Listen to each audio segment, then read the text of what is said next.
Ladies and gentlemen, it's time for another round of Mind Your Fucking Business with your host, Jeffrey Krentzman. Thank you, Dougie Sticks, coming to you as always from the beautiful studios of Undefeated Media here in Bergen County, New Jersey. This is the Mind Your Puckin' Business podcast, brought to you, of course, by our good friends at the Bamboozled Project, as well as the DraftKings. We encourage you to check out the bamboozledproject.com, shop on their awesome site that they have of a variety of different MYPB gear, as well as other stuff. And you can use the special four-letter code at checkout, MYPB, and that will save you a whopping 20% off your total order.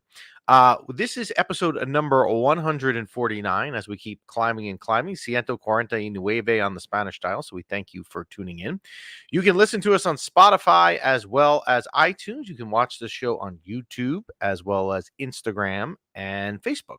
So Absolutely. Yeah, so we are out there if you want to find us. And lastly, you can DM us on the Instagram platform. Any questions you have at any time, you can certainly send it to us there. Are we live on the Instagram feed? I'm just checking that right now. I'm trying to fix that as we speak. All right. So we'll be live if you're on the Instagram. We're looking for that. We'll be there momentarily, but you have plenty of other options in the meantime to get us. So a difficult week of games for the Rangers again this past week. We've talked about how their schedule was kind of difficult in the last couple of weeks and maybe even month, you could even say. And again, they've done a really good job, I guess, before we get to last night. So let's regroup a little bit and go from when we were on last. And that was last Tuesday night.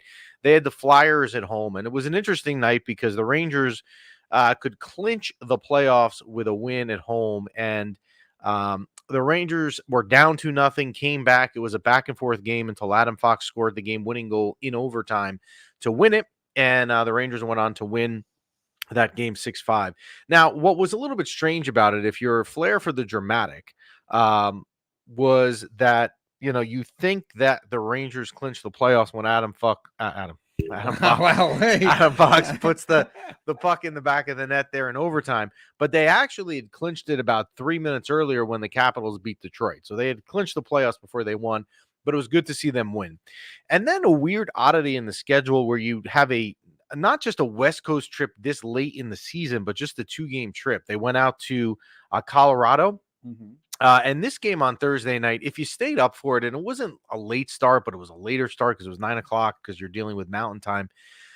The Colorado game, if you're watching the first period, I found it extraordinarily boring. Like there just was not a lot of chances either way. There just wasn't a lot going on. The game kind of developed and opened up in the third period. The game was tied at 2 and went to a shootout of which the Rangers won 3-2.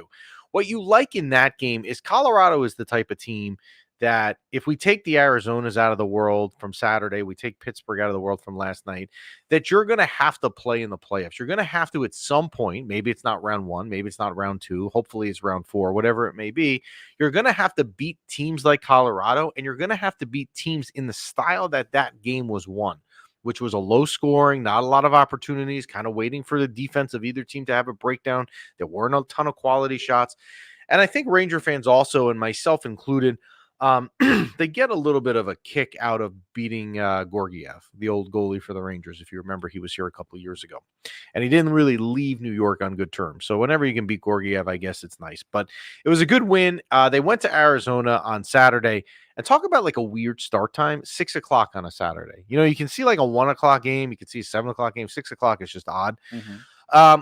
That game, Arizona is just not good, and they don't play defense. Congratulations to Jonathan Quick, who was honored last night before the game at the Garden in setting the record that he got the win in that game for the most goals ever by a U.S.-born goalie, which is cool. I mean, there's some records that are cool. Some mean a ton. I mean, I don't want to say this one means a ton, but it's cool. Like he's the winningest American goalie in the entire sport. That's pretty cool. So congratulations to him for that. The other thing that came out of the Arizona game for sure is the Alexis Lafreniere hat trick. And just his first career hat trick. He is continuing to have a good year. He is continuing to show the doubters wrong. And he's also continuing to remind you, if you are a doubter, that he is young, right? He is not of a high age. He's young. He's still got a lot of years left in his career. And so congratulations to Alexis Lafreniere on getting the hat trick on that game. And also Chris Kreider with his 300th career goal. So you had a game where you had Kreider get his 300th goal. You had Quick set the USA record and Lafreniere get the first hat trick. So if you were out there in Phoenix at Mullet Arena for this game, you saw a pretty cool one. And you saw a lot of Ranger goals. They scored 8. So the other thing that I want to mention, and it's not Ranger related, but I feel like it has to be done. We had posted on our story, and we'll put Nikolai's comment because Chris will get a kick out of that. Laffy is performing well in the year of Kako. They liked, and they're right. I predicted Kako would have a breakout year. It was Lafreniere. I had a 50-50 shot, I guess, wrong. But I'm happy to be wrong because Lafreniere is certainly fine to have the breakout year. But I'm watching this game on Saturday, and the first goal of the game, which was a Lafreniere goal, I posted on the story on our MYPB page. If you saw the crowd react when the goal went in, it was insane how many Ranger fans there were behind the net, on the side of the net. Everyone in the arena that you could see in that picture stood up. I mean, it was almost like it really was a home game. Nice. There is no way in the world that the Rangers fans did not take up the majority of that arena. Now, what was also amazing about that is this is an arena, if I'm not mistaken, can hold a little over 5,000 fans. So it's not like MSG, which, well, MSG used to be 18.2. I think it's now 19.1, so let's say 19,000. So, it's I don't know what the NHL does with Arizona or what they do going forward, but it's not working. You have an arena where the sight lines on the camera are terrible. The arena is filled with fans from the opposing team. The camera angles aren't even right. I mean, hockey doesn't really work out there. And I like Phoenix. I have a soft spot for my own job in Phoenix. I won't get into it, but I like the town of Phoenix. It's one of my favorite places to go. Nice. But it's just not a hockey town. And you're watching this game and it's like, what are we doing? This is not an NHL production. Arizona State, who's a college hockey team, is playing there. You're playing in a college. I mean, there's just so much wrong there. And I don't know if what the NHL needs to do is just pick up and leave and go to another city. And it's been rumored, like maybe they go to Quebec, which would be cool. I mean, I always think the more Canadian markets, the better. Maybe they go to Kansas City. Maybe they go try Atlanta again. The Thrashers were there previously about 10 years ago. But it's just like the NHL situation is just not working. Salt Lake City's been mentioned. So here's my thing. Like, why you need a hockey team there, and I'm totally for more franchises, but I'm not for moving franchises. Yeah, but so you're right. I understand where you're coming from, but you have to move it. There has to be at some point something that triggers the move to be worth it, and I don't know what is going right there. I mean, now Rangers build a new stadium that holds more people. That's one. Yeah, but you need to have the fan base that's going to follow. You're not going to put the money into the arena. Well, anywhere you go, Rangers fans are going to follow. But Arizona fans won't. That's the thing. They need to sell season tickets. So Rangers Ed brings up a good point. A winning product would help. Now, Phoenix or Arizona, they changed their name a couple years ago. They had a couple years where they were decent. They were in the playoffs. But they have never been great. But I don't know if that area is enough to attract a full-time fan base, right? Because if the Rangers have the luxury from a business point of view, their season tickets sell out, right? So whatever you see on Ticketmaster, they'll sell because there's not a lot of them because the season ticket allotment is all sold out. Yeah. Arizona would have to sell out an allotment of season ticket holders, and you have snowbirds that go there. So you're not going to buy season tickets if I'm only there for part of the season. It's a weird situation. It's a great city. And look, the baseball team obviously was really good, right? I mean, they made the World Series. The Arizona Cardinals, when they're good, they sell out Glendale Stadium. The Phoenix Suns, I mean, they should be better with the talent they have, but they draw well. It's this team. So we'll take an Instagram comment, Matthew, who's fired up, and it'll be good because I know Chris and Nikolai are watching on the YouTube platform, and that is, I'm not sure what we're talking about right now. Can we talk about Trouba? What WTF? Jacob Trouba returned to the lineup over the last week. He actually returned in Arizona, if I'm not mistaken. It was on Saturday. And in Jacob Trouba's game, 2 games back, he's a -5. Last night in the Pittsburgh game, which we were getting into, so it's perfect segue. The first goal, Pittsburgh scored about 18 seconds into the game. Russ scored a goal off of just an atrocious Jacob Trouba turnover. As a matter of fact, the entire pair of Trouba and Miller were atrocious last night. I'm not going to sound an alarm on it, because also the fact that he wears the captaincy, if I'm going to sound an alarm, you got to really have reason. He's been back 2 games. He has not um, had a huge sample size, and you also got to give him time to get back acclimated, but he has not had a good return. And Rangers at his right, do not forget defensive Miller's defensive coverage in front. I mean, this guy's leg bent the opposite direction. Let's give That's him. Lindgren. Oh, We're my talking the bad. wrong one. Jacob Trouba has been out since the since the Florida game on March 4th, I believe, if my memory serves me right. Yeah, and Rangers at his right. The Trouba Miller pair was not good last night. Now, what do I take out of last night? Do I panic? So I'll say this. I was impressed with Ranger Nation because I figured last night at like 9:40 when they lost that people were going to be like going ballistic. Oh my God, how do you, this team sucks. They lost to Pittsburgh. They didn't. I didn't really see any negativity. So I was actually impressed because I figured you would. I don't look, I'm not taking a lot out of last night. Again, the team traveled a lot. There's their first game back from a road trip. And they've certainly showed you can beat good teams.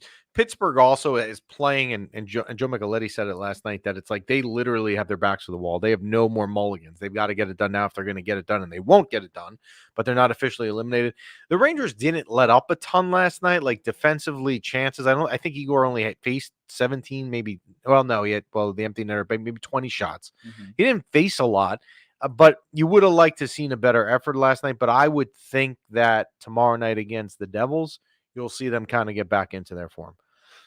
So, a couple comments from the Instagram platform. Alvin, the team needs to stop this comeback routine where they go down because of bad plays and lack of accountability. It's not working. They can't be losing by not showing up like last night. It's fair. The Rangers are down a lot. I think in the last 8 or 9 games, aside from the Phoenix game, the Arizona game, they've let up the first goal in every game, which is amazing because you think about how important the first goal is. Mm-hmm. And the Rangers are like 7 or 8-1 in the last 9 games, letting up the first goal, which is bizarre when you think about it, that they're giving you a lead and they keep coming back. A couple other comments. I think Kreider should be captain next year. It only makes sense and it looks right.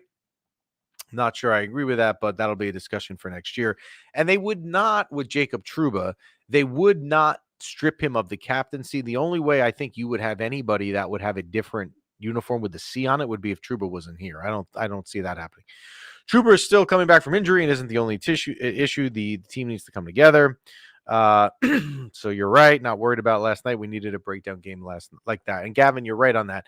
And if you're going to have a breakdown game, you'd rather it be in something like last night. So you can win that game. You're 5 points up. If you win that game, you're 5 points up on Carolina. Split up Miller and Trouba, Schneider, Miller, and Jones and Trouba. Good. I like it. Does Rempe play tomorrow? He probably will. It's the Devils. I mean, I would just see this. So yeah. So Remsanity. So let's talk about Carolina before we get Jonny Lazarus on here in a couple minutes. We put last week. So I'll let you guys in on a little secret here. Ooh. No, well, you don't know this. Like, it's more me and B-Rock on the side. You guys have a secret without me? Normally we have like, we kind of know where the clips are going to go before a show. Like, we know what it's going to get clipped on Instagram that you guys can all comment on. Yes. Last week, I really had no idea. We ended up clipping this president's, should they go for the President's Trophy stuff? Mm-hmm. And people were really like, split. Matter of fact, we posted a poll. There was like 1,000 votes, and 62% like go full throttle for the 1 seed.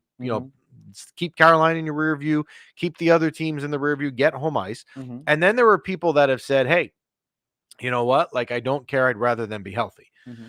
So to me, I look at it this way, and I'm gonna stand by what I said, and we'll ask Jonny Lazarus, although I think he actually disagrees with me, but you want to win every game. I'm not sitting here saying call up the entire AHL roster in Hartford and let them play because I don't want these players getting hurt. I'm not saying that. But here's what I'm saying.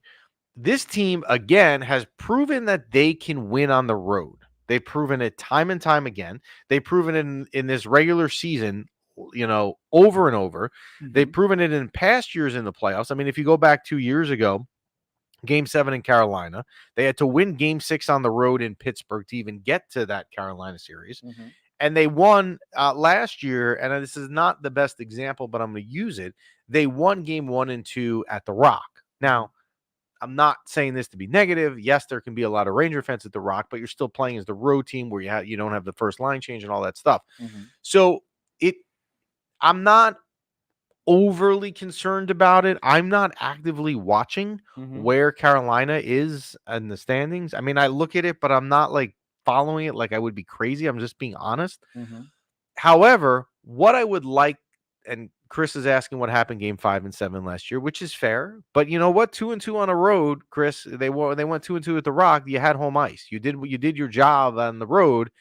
That means you had home ice. You flopped the series in terms of who had home ice. You still didn't get it done. But anyway, I just like I'm not watching Carolina. What I would like to say is this: if I had one wish, and this is one thing we're going to talk to Jonny Lazarus with in a couple of minutes.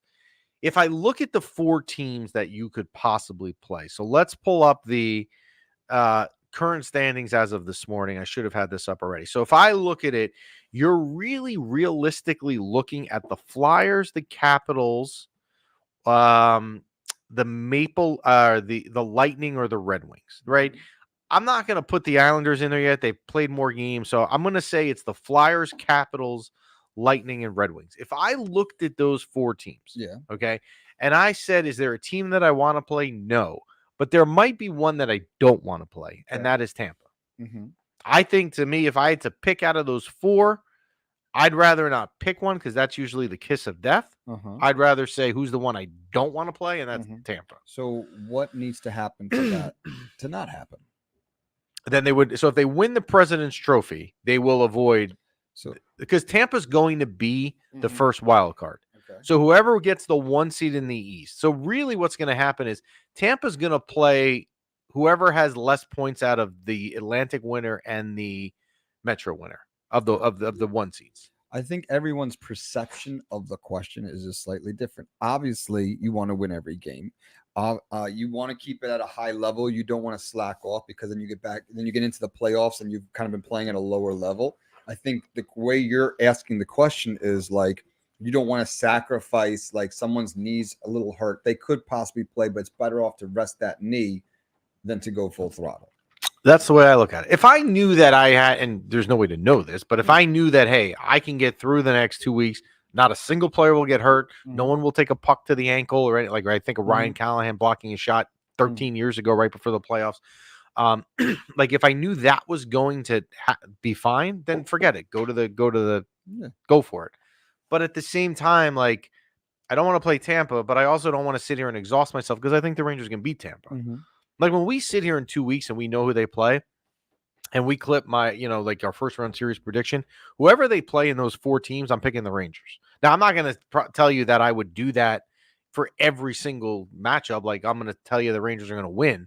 But look, out of those 4 teams, they are going to be expected to win. You're playing a wild card team. And I understand last year, Florida was a wild card, yada, yada, yada. I get it. But Elizabeth is saying, wrap these guys up in bubble wrap for the next 2 weeks. I agree. That would be fair. Underneath the jersey, you won't tell. I like that idea. I like that idea. That is the Double Defense podcast that Liz has, which is another very good Ranger podcast if you're out there searching for Ranger stuff. Yeah, I mean, look, you just do not want them to get hurt. That's all I ask. Like there was a play last night in the corner. I forgot who it was on Pittsburgh, but in the second period where someone was going like at it with Mika back and forth, like nonstop, right in the corner.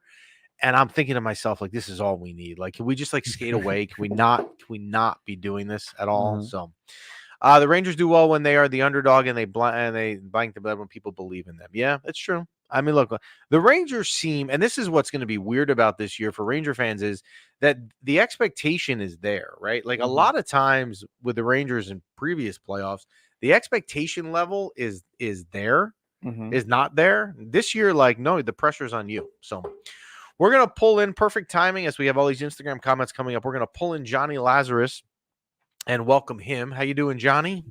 What's going on, guys? Sorry for the delay. Appreciate you guys being flexible and happy to be here as always. Been a while. All good.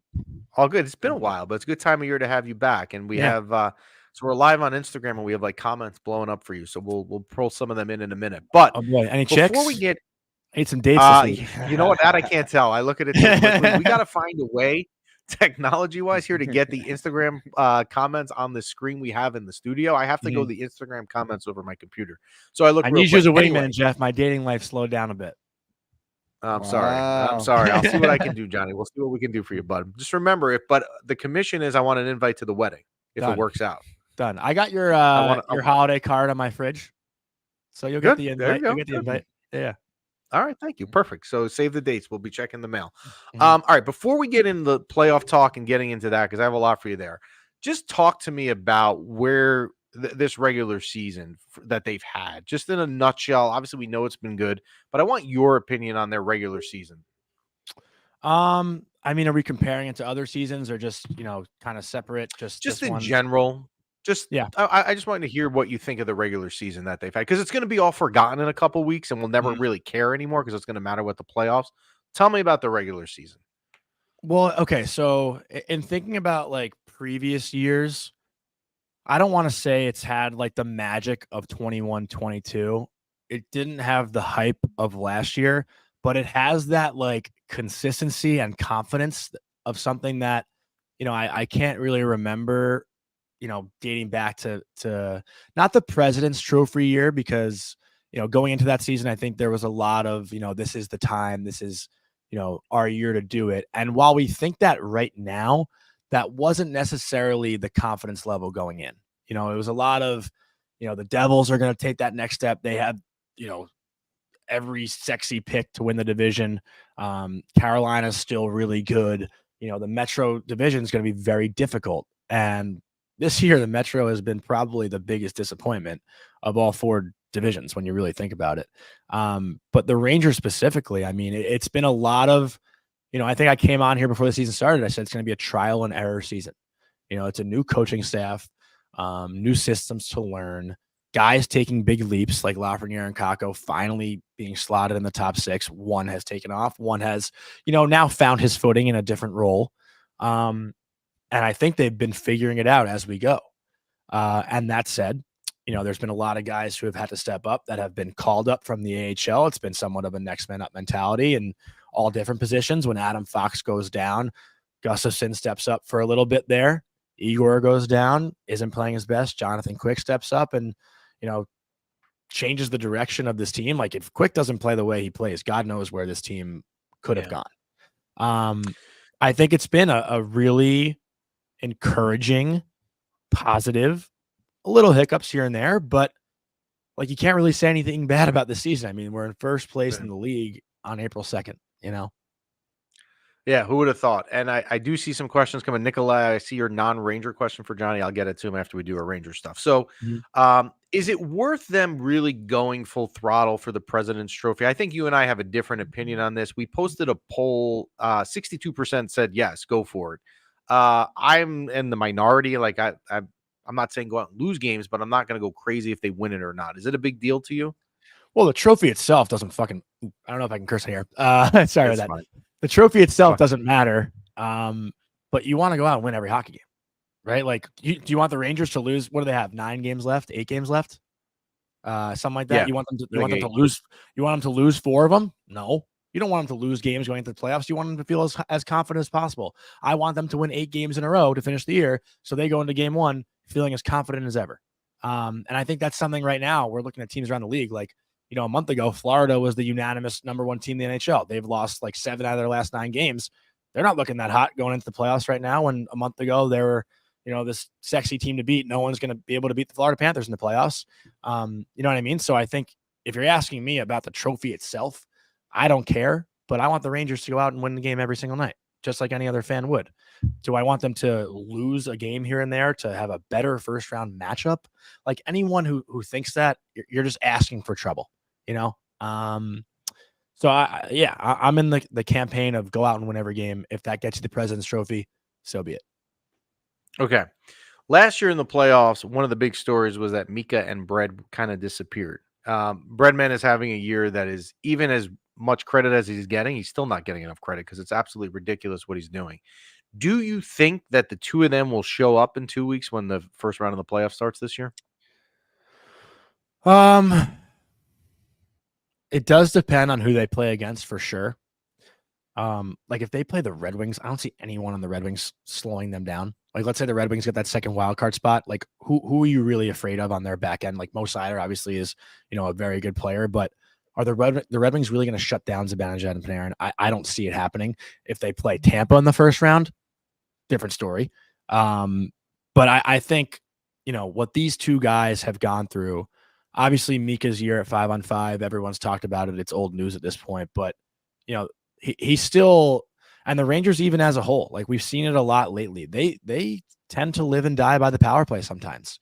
There were a couple games last week. They're down 2-0 to Florida. The power play gets them back in it. Fox scores a huge goal. I'm kind of blanking on the other game. There was another home game, I think, where the power play got them back in it as well. I may have been the Philly game last week. The Philly game as well. Yeah. Yes. So, if the power play doesn't click, this team is in trouble. And, talk about 5-on-5 and how important it is in the playoffs. For the Rangers specifically, they get so much success off of the 5-on-4. Like you look at last year, and I bring this up all the time. That first round series against the Devils, the Rangers scored power play goals in 3 games. They won all 3. Their power play did not score in 4 games. They lost all 4. It's like, it's an NBA team living and dying by the 3-pointer. And I think for Panarin and Mika to thrive at 5-on-5, a lot of that confidence comes from the power play clicking. Last night, if that first power play goal, the Mika one-timer stands, the energy in the building is similar to what we saw against Philly and Florida, right? Like the power play gets them back in it.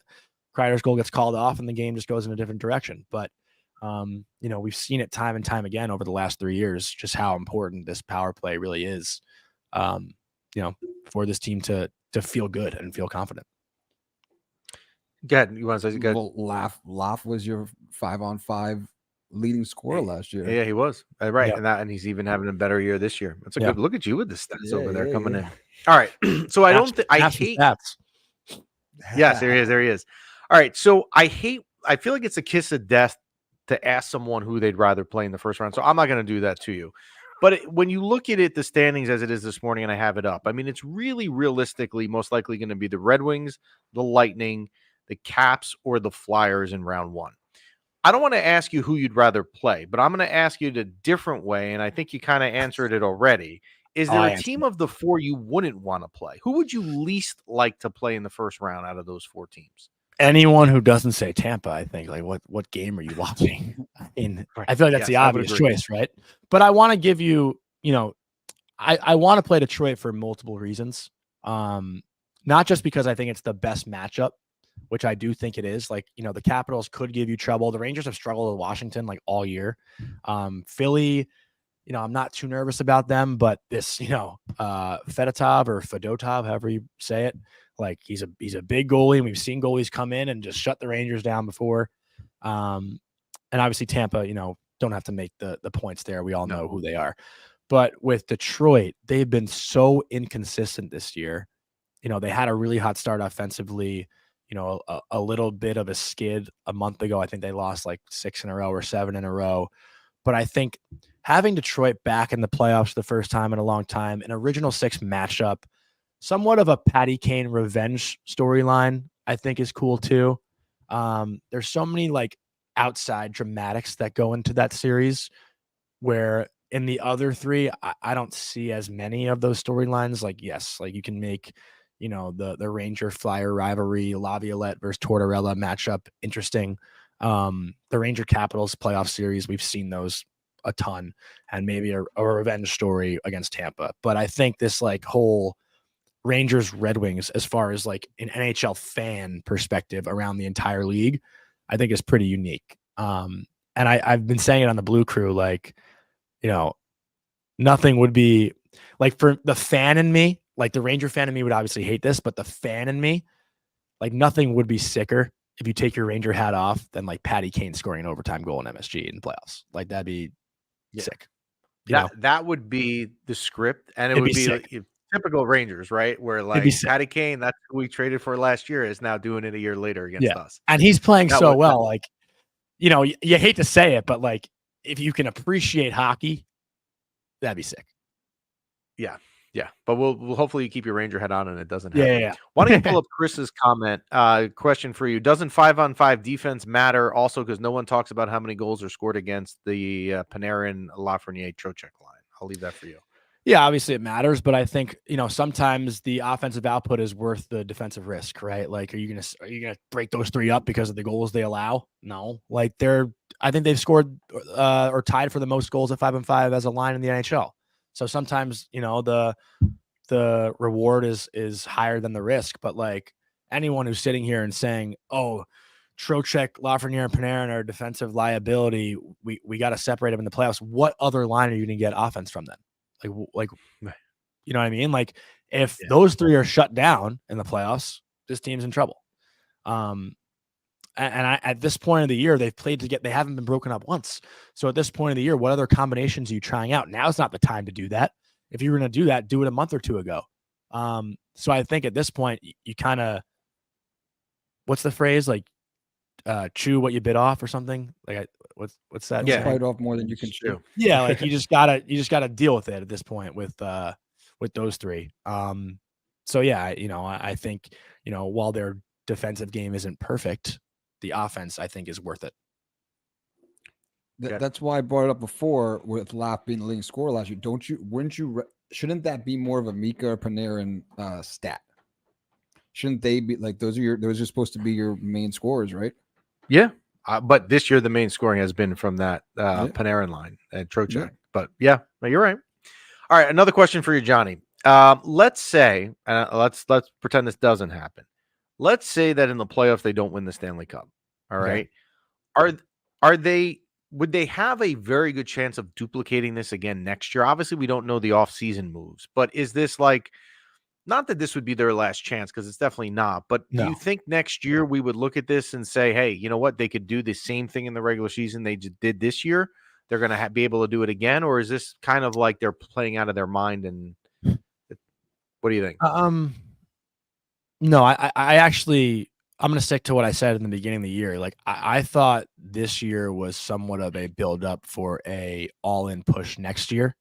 I couldn't have imagined them being as good as they are this year. I really thought they'd kind of, retool, and not that they didn't have a good culture the last 2 years, but really just try to understand who they were. I think there was somewhat of an identity crisis last year, come playoff time. So, you look at this window, and I think even 2 years from now, I'd be confident in saying they'll be in a similar spot, maybe not the President's Trophy, but barring injuries and whatnot, I'd be very confident in saying I could see the Rangers being this competitive, not only next year, but the following year too. And I think a lot of that also has to do with the shape of the Eastern Conference right now. Like, the other teams, you have to look at them too and say, are they getting much better over the next 2 years? Like, a team that was disappointing this year was the Devils. For sure, right? They're going to be around. Are the Flyers really going to get that much better next year? Who knows? The Capitals are going to trend downward. The Penguins are going to trend downward. Columbus is like a whole cluster, F-bomb. Who else am I missing? The Islanders are a disaster. Who else? You're going to have the Bostons, you're going to have the Torontos, you're going to have the Floridas, different division. So not as big of a concern. Even Tampa, like, their window is kind of closing, as good as they are. Yeah. So you look at the shape of the Rangers, but you also have to take it in comparison to the rest of the Eastern Conference, and they're right there with everybody else. Carolina might be the team that I would fear, depending on if they sign Gensel and maybe Kuznetsov too. But yeah, to answer the original question, they will be fine next year, and I think they will be fine the year after that. Okay. All right, let me take a couple non-Ranger questions for you in the chat. Doug, also, I have plenty of time. You guys need like another 10 minutes. Oh, okay. All right, cool. Yeah. So scroll up a little bit, Doug. There's a question from Nikolai. I want to ask it, and it says non-Ranger question for Johnny. If you scroll up. Got it. Okay, so non-Ranger question for Johnny. Does Austin Matthews dethrone Ovi for most goals by career end, assuming Ovi beats Gretzky? I think so. I mean, he's already ahead of the pace. And also, like, not to take anything away from Ovechkin. I mean, he is the, best goal scorer I've ever seen.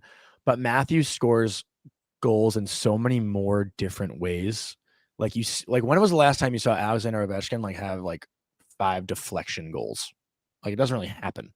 Matthews can get in front of the net, deflect pucks, can score from he's gotten this move this year. He scored 3 or 4 of them this year, where he's on the weak side boards and just like kind of throws it 5-hole, like to surprise the goalie. He's had like 3 or 4 of those this year. Like I think he's just,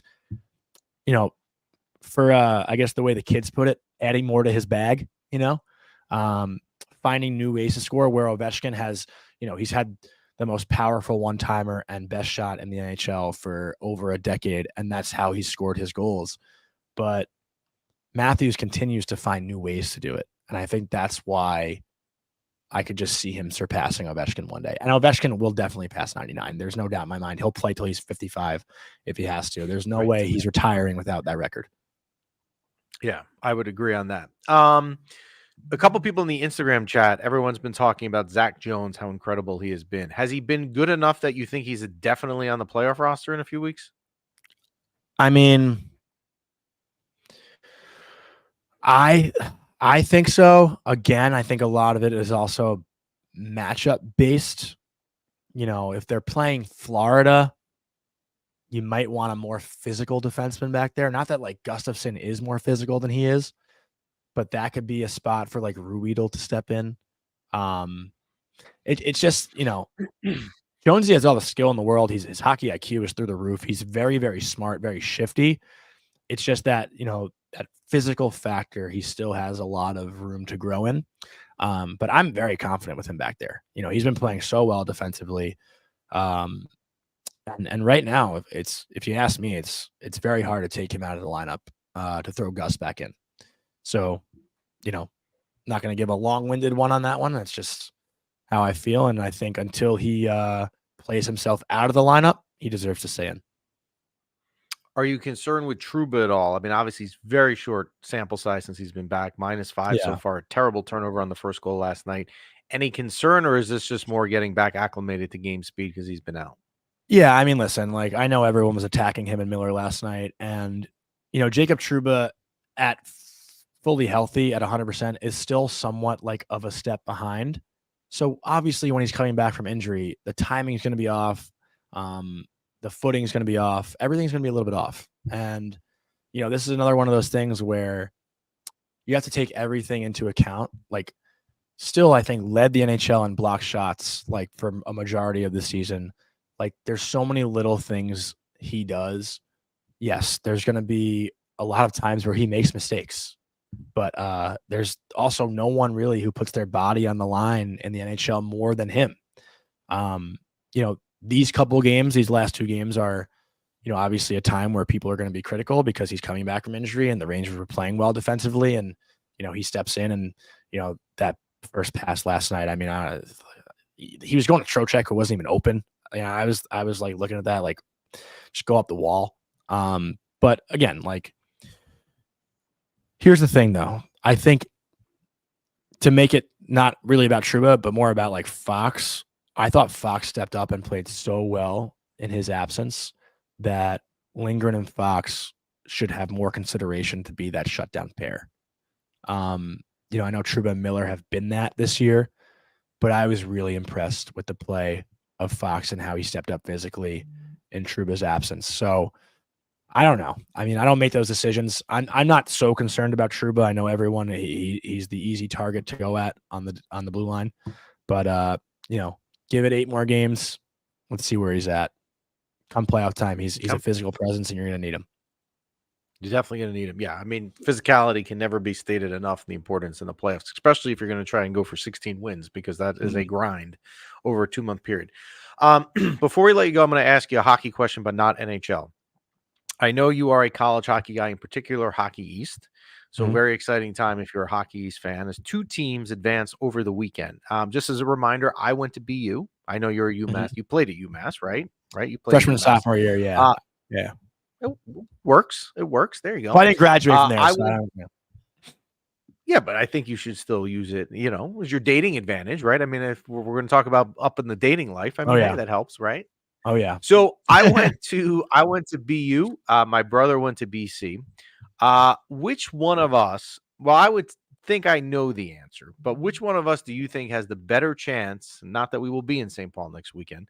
Which college program has the better chance of leaving St. Paul with a national title next weekend? Yeah, I mean that one's obvious. It's BC. It's your brother. They've been the Yes. best team in the country all year long. I mean, they were the unanimous number one, I think, for 6 straight weeks. Pretty sure the season series against BU is like 3-1 BC. They're just you saw it against Quinnipiac, right? Like Quinnipiac played as good of a game as they could have, but because of how strong BC is offensively, one mistake in the third period cost them. They played a perfect third period. BC only had 4 shots. They turned the puck over in the neutral zone. BC 5 seconds later had it in the back of the net. Like that's just they weren't playing their best, and you know, good teams find ways to win. Like we say it all the time. And their offensive firepower is just one of the best I've seen in all of college hockey. I got to cover, I think I did 1 BU game this year, 2 BC games, and you know, seeing both teams play, like BC is just so much more well-rounded. Like even their back end doesn't get enough credit. You know, Manetian's a strong player, Fortescue, Powell, that Gustafson kid is pretty strong. Like they're so well-rounded. But the matchup against Michigan is going to be tough. So we'll see. I mean, obviously, I think BC is the easy answer. I watched them a lot this year, and you know, I think most people would say BC, but it's going to be a fun as shit Frozen Four. I'll tell you. Yeah, Like, it's great. 4 great teams like oh, Michigan and Denver, and then I mean it's just awesome. All right, two two last questions yeah. for you because I have one coming in and then one that I thought of because there's someone that's watching the show. I know he's on there and he is not a Gabe Perreault fan. Oh, You obviously okay. cover BC. Do you Mhm. think he is going to be a star in the NHL, or as Chris says on the chat, he's a byproduct of having good players on his line? Well, I mean, there's a mix of both, right? Like, I think to be a star in the NHL, you got to play with good players. Um, you know, like who's a guy that is a star that is on a shitty team? Like, you know, I can't really think of off the top of my head at least. You know, here's an example. Would you consider Clayton Keller a star in the NHL? Like, I think so, but he's on a team that has been pretty bad the last couple of years. He's had a really good couple of years, his last 2 seasons. But Gabe Perreault, like he's one of those guys, you know, similar to Adam Fox, who makes those around him better. You know, while he's playing with 2 other top 10 picks in Will Smith and Ryan Leonard, you think Ryan Leonard and Will Smith are having the years they're having if Gabe Perreault is not their center? You know, I think he makes them even better than they are. And you know, while he might not be this end-to-end, coast-to-coast, explosive speed, physical specimen kind of player, if you throw him on a line with Alexi Lafreniere, I think those 2 will be pretty solid, I'd say, for the next couple of years, you know, in a Ranger uniform. I still think Gabe has another year of college in him, maybe even 2. You know, skating has been his biggest criticism, and you kind of saw it in the tournament. Not that he was like a step behind by any means, but he didn't really have that, you know, noticeable every shift kind of game. You know, whereas I thought like a kid like Ryan Leonard looked like a little bit more physically ready and physically dominant. And the Rangers have no reason to rush him as well. Right. So I think Gabe is like very similar, you know, to what Fox is defensively as an offensive player. So if you think Fox is a star, you should believe that Gabe Perreault could also be a star. Got it. And if you want to just throw in that last comment, Doug, where he said he's correcting me in what I said about Gabe, where I said he benefits from the chemistry with his partners and to not expect to jump right in the star, like by people looking at his stats, like Othman's first year out of draft. All right. Last question for you before we let you go. It's kind of a fun one because we had a lot of people here in the trade deadline in the chat room a couple weeks ago that were really wanted them to get Trevor Zegras. Speaking of a BU kid, Okay. while we're on the topic of BU. So can you pull up Nikolai's comment right there? Another question for Jonny. Does Zegras have a Pavel Datsuk like ceiling? You see where it is in the middle? Look in the I saw Bucci tweeted this yesterday, right? I think Bucci Gross talked about this. yeah. Man, that's tough. Datsuk again though, he was on really good Red Wings teams. If Zegras, you know, Anaheim has a bright future and stuff. Man, like was Datsuk underrated? You know, so growing up for me, like the highlights that I watched growing up, like me and all my teammates, middle school through high school, it was Patty Kane highlights and Pavel Datsuk highlights. Like Datsuk played that full 200-foot game. I don't know if Zegras has that defensive game in him yet, which I guess, the question is about his potential and his ceiling, so he could get there someday. The skill is certainly there. The stick tricks, the hands, the vision. I'm not going to sit here and say, like, he can't do it. Do I think he will get to the Datsuk level? I'd say the odds are against him. But I'm not going to sit here and say that the potential isn't there, So I guess if I had to put like a percentage on it, I'd say I'd give him like a 30% shot at getting to Datsuk level someday. Still pretty But good. Datsuk was so good. Like, people, I think, don't realize how good he was. His unreal. hands were unbelievable. But also just defensively. I mean, the guy was a Selke candidate every year for the most part. He was so good in both ends.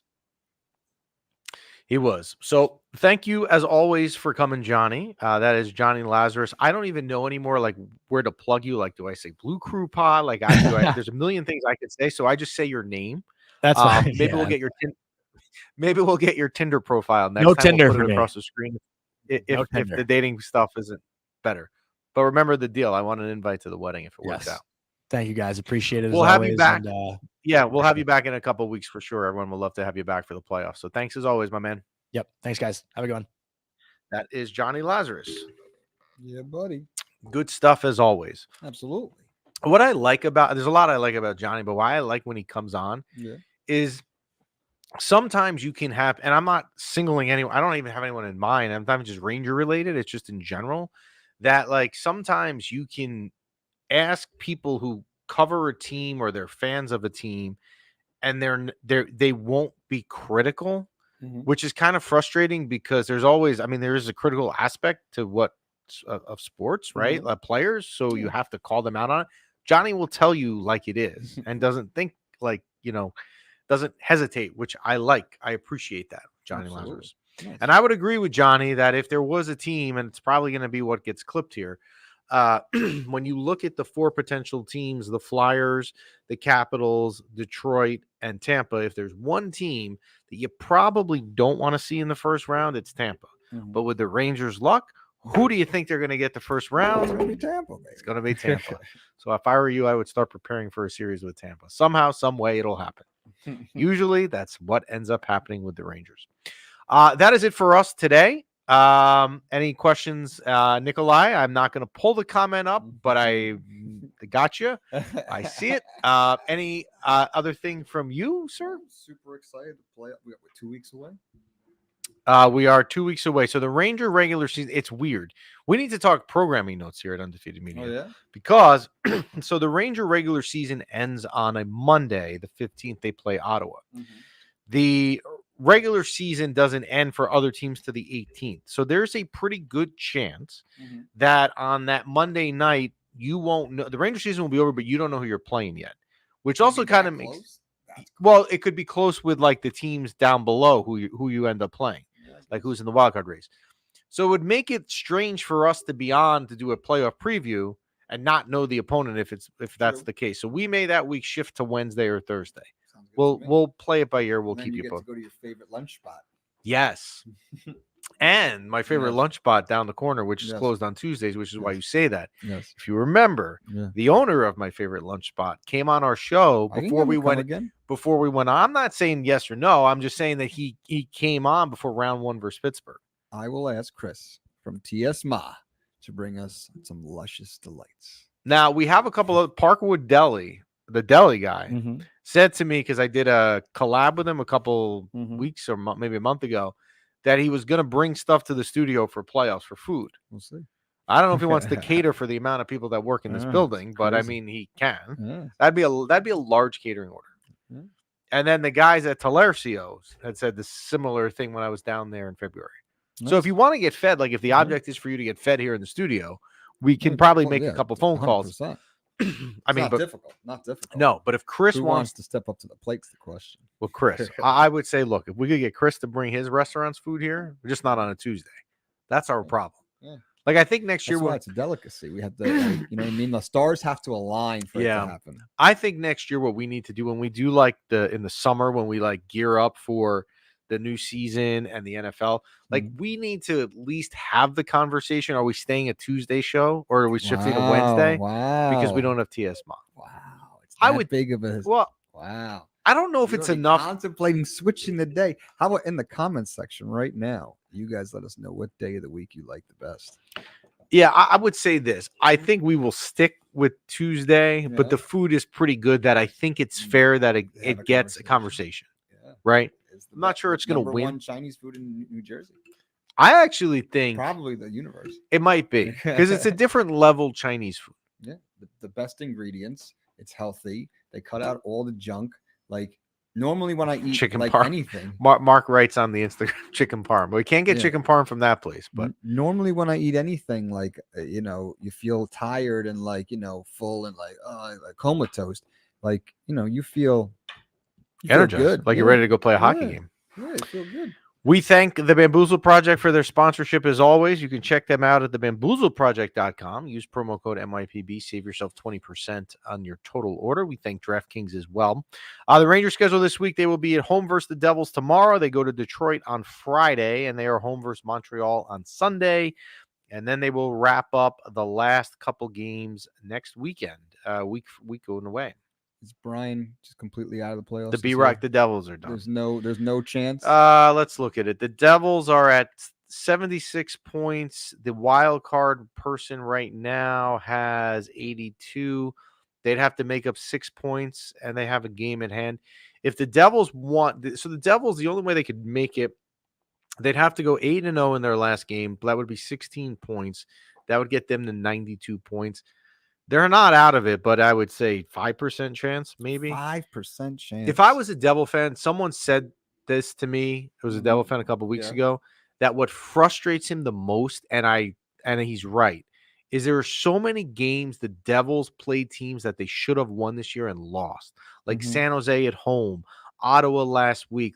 There's just it's not, their schedule's not favorable. They got to play the Rangers tomorrow. They're probably losing at the Garden, right? I mean, you would think. Yeah, that's already that there's your game in hand you have, so it's not happening. It's a shame. Sorry, B-Rock. And I don't know what they're gonna do.